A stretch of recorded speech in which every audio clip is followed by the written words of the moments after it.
I've created a card game and it plays just like Balatro. That was the goal.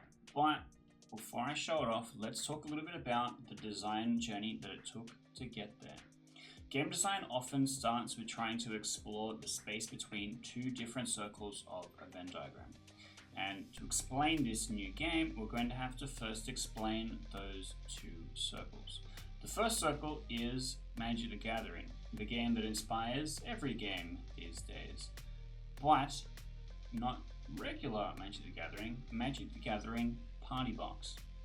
Now, as a person who suffers from knowing how to play Magic the Gathering, I'm actually pretty familiar with a lot of the goofier side formats that exist, like Mental Magic, where all the cards you can play, anything that shares a casting cost, and Sharpie Cube more recently, where you can destroy your cards to make them more powerful, which has been gaining popularity lately and is very goofy and fun, and does actually give some interesting options to help with card balance. But I particularly like the idea of the Party Box because it's a collaborative and constructive format.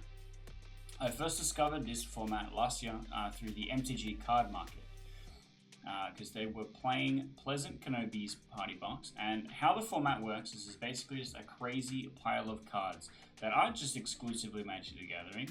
There's Yu-Gi-Oh cards, Flesh and Blood. I think there's also a Power Rangers collectible card in there as well. So there's lots of cool stuff, and the strange tension in the game comes from trying to combine the incredibly rigid and complicated framework of the rules of Magic the Gathering and trying to stretch it to make all these other cards fit and work from all these different games. And you get to see gameplay like Yu-Gi-Oh cards attacking with a power stat, orders of multitude higher than any power and toughness in Magic the Gathering. Orders of magnitude higher than your life total.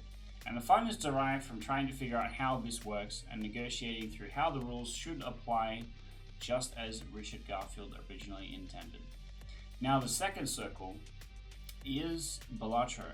This is a game through its simplicity in design makes for an ease of accessibility and is known for its crazy synergies and goofy sense of humor to give a similarly low stakes, high fun factor experience. And your goal is playing out cards in your hand to try and make the best poker hand that you can. But through your collection of effects from jokers, planets, tarot cards, spectral cards, and heaps of other things, you're able to create a run that can get wild really fast. Now, what does the center of the Venn diagram look like? This is Ransack. Building a Ransack deck is similar to building a party box. First, you start with a standard deck of playing cards and then slowly replace the cards one by one with cards from other games. And when you replace a card, you put a sticker on it that matches the replaced card's rank and suit. My current version of the deck includes about 36 replaced cards, with stuff from Magic the Gathering, Pokemon TCG, Flesh and Blood, Digimon, One Piece, Grand Archive, Root, Castles of Kalira, Spirits of Garden Mansion, and a couple other things as well. And here's how to play Ransack. It's deadly simple, I promise. You start the game by dealing all players 7 cards, and the player who most recently shoplifted goes first. Starting with that player, they play cards from their hands into one of 2 zones. The first zone is the scoring zone. This zone can only contain 5 cards maximum, and once a card is played here, it stays there until the end of the turn, where it is then scored as a poker hand. So if you put down all your 5 cards, you go, well, this is my full house. If you put down 1 card, you go, this is my high card. The second zone is the activation zone. Any card that you play here activates its effect as best as possible. If I play a card that says draw a card on it, I will then be drawing a card, but that card will not be scored. Once a player has played as many cards as they like, they then submit their best poker hand from the scoring zone. It remains there until all players have played a hand to their scoring zone. At the end of your turn, you draw until you have 7 cards in hand. Once each player has completed their turn and submitted a poker hand, see which player has the best poker hand, and that player receives points equal to that hand's point value. I'll have a little graphic up on screen for you to see for that. And then the first player to reach 10 points wins. And then here's a look at an example turn that I played the last time I played Ransack. First, I start out by playing Better Borrow Bank. where it'll let me and another player of my choice draw an additional card. Then I play Read the Ripples, which, whilst has some text crossed out, it says opt one, opt one, opt one, draw a card. Right, look at the top card of the deck, and then I can put it on the bottom once, one card, 3 times, and then choose to draw a card. This particular time, I choose to pick up a plain playing card because I'm going to be playing the King. And the King, which is from Love Letter, says trade hands with another player of your choice. So I'm giving away all of my junk playing cards to receive another player's hand of good stuff. And then I start out with a Tatsukiri, hoping to find a supporter card from the Pokemon TCG, because all of the supporter cards included draw cards. They're all good card advantage. But I unfortunately do not hit. Then afterwards I play Draclo, which lets me look at the top 2 cards of the deck and then put one in my hand and put one on the bottom, which means that I get to keep Dan, and I put away this acquisitions expert. And then I just going to play Dan immediately, which means I need to play rock, paper, scissors, and if I win, I get to draw an additional 2 cards. And after a tie, I manage to win paper over rock, and I draw 4 cards. Then I play a Joker, where I choose a player to draw 2 cards, and then I get to draw 2 cards. Then I play my business card, where if you follow me on Twitter, you too could be drawing 2 additional cards.